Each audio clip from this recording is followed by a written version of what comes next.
Morning प्यारे बच्चों।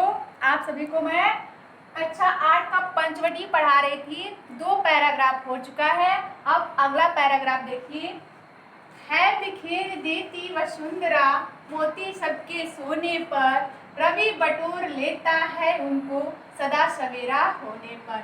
इसमें मैथिली रणगुप्त जी क्या कह रहे हैं कि यह जो पृथ्वी है, पृथ्वी के नित्य क्रिया मतलब सोने पर जो पृथ्वी है, पृथ्वी के सो जाने पर नित्य प्रति आकाश में जो पृथ्वी है नित्य प्रति सो जाने पर आकाश में नक्षत्र रूपी मोतियों से, कैसा बेटा, नक्षत्र रूपी मोतियों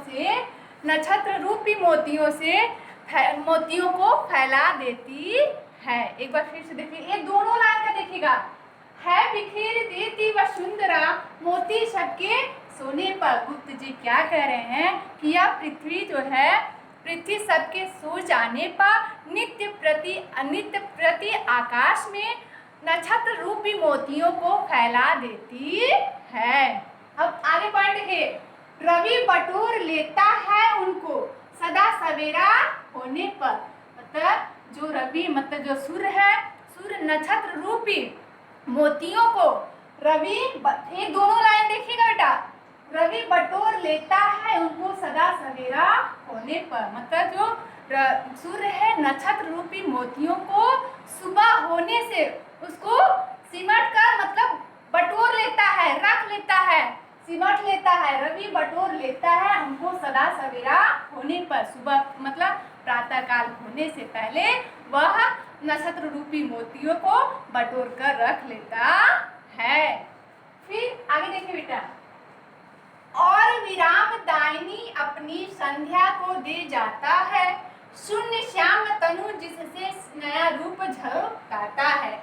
इसमें गुप्त जी क्या कह रहे हैं कि और विराम दायनी अपनी संध्या को दे जाता है। मतलब कि नक्षत्र रूपी जो संध्या रूपी सुंदरी को अपने लोग चला जाता है। मतलब कि जो नक्षत्र रूपी संध्या रूपी सुंदरी को दे करके अपने लोग चला जाता है और नक्षत्र रूपी मोतियों को बटोर कर ले जाता है।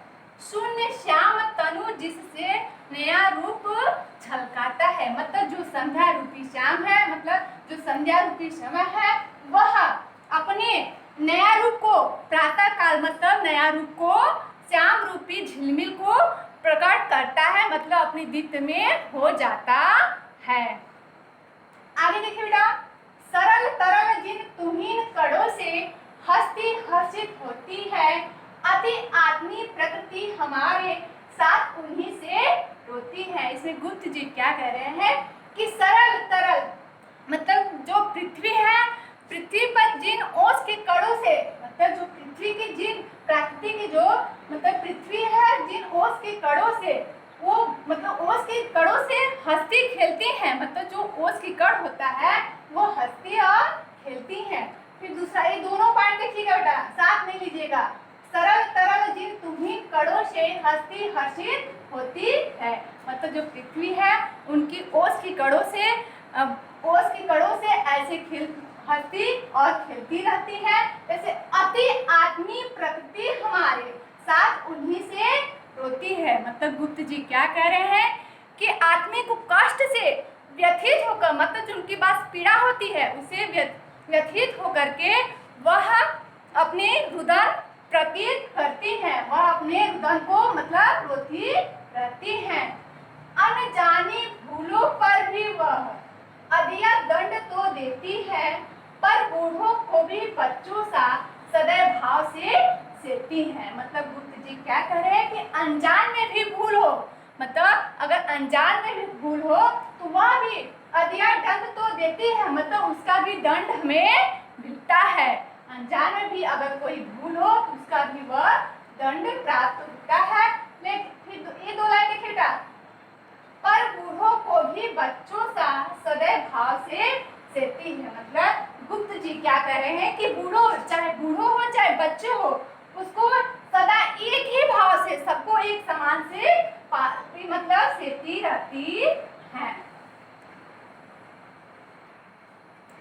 चलिए बच्चे आगे देखते हैं हम लोग।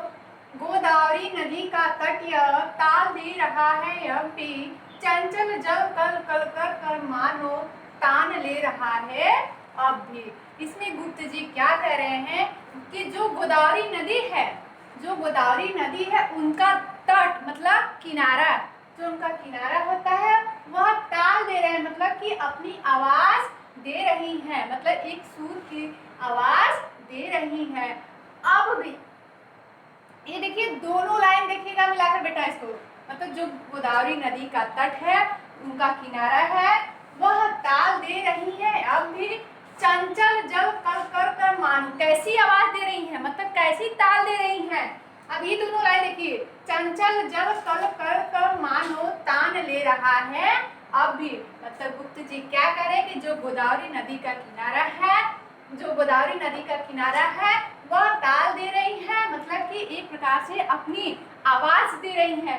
कल कर चंचल जल कल कल कर मानो, मतलब कि जो उनकी चंचलता है, गोदावरी नदी की जो चंचलता है उसकी कैसी आवाज आ रही है, जल और कलकल, जैसे कि तेज नदी बहती है तो आवाज निकलती है ना, तो उसकी उसी प्रकार यहाँ पे बात कही जा रही है कि चंचल जल कलकल कर मानो तान ले रहे हैं अभी, मतलब कि ऐसी आवाज करती हुई, कल कल की आवाज करती हुई वो भी एक अंगड़ाई ले रही है, एक तान ले रही है, एक सुर ले रही है, मतलब कि अपनी रम ले रही है। अब आगे देखिए, अंगड़ाई ले रही है अब भी कौन, गोदावरी नदी।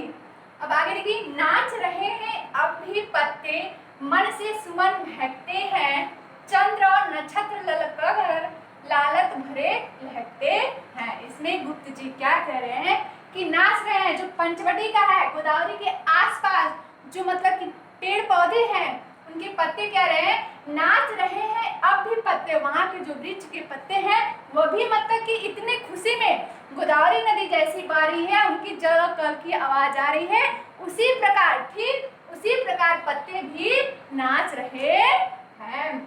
और दूसरा देखिए, मन से सुमन महकते हैं, मतलब कि वो जो उनके पत्ते नाच रहे थे और उनके मन से ऐसी आवाज आ रही थी, मतलब कि एक अच्छी सुगंध की आवाज, मतलब महक आ रही थी।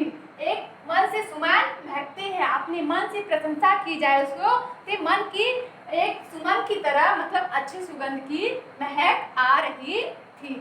चंद्र और नक्षत्र ललक कर लालत भरे लहकते हैं, मतलब गुप्त जी कह रहे हैं कि जो चंद्रमा है और नक्षत्र रूपी मोतियों है वो ललक कर मतलब चमक कर, जो चंद्रमा है और नक्षत्र रूपी मोतियां है ललक कर मतलब चमक कर लालत भरे लहकते हैं, मतलब कि वो मतलब खुशी से झूम उठते हैं और ललहाते रहते हैं।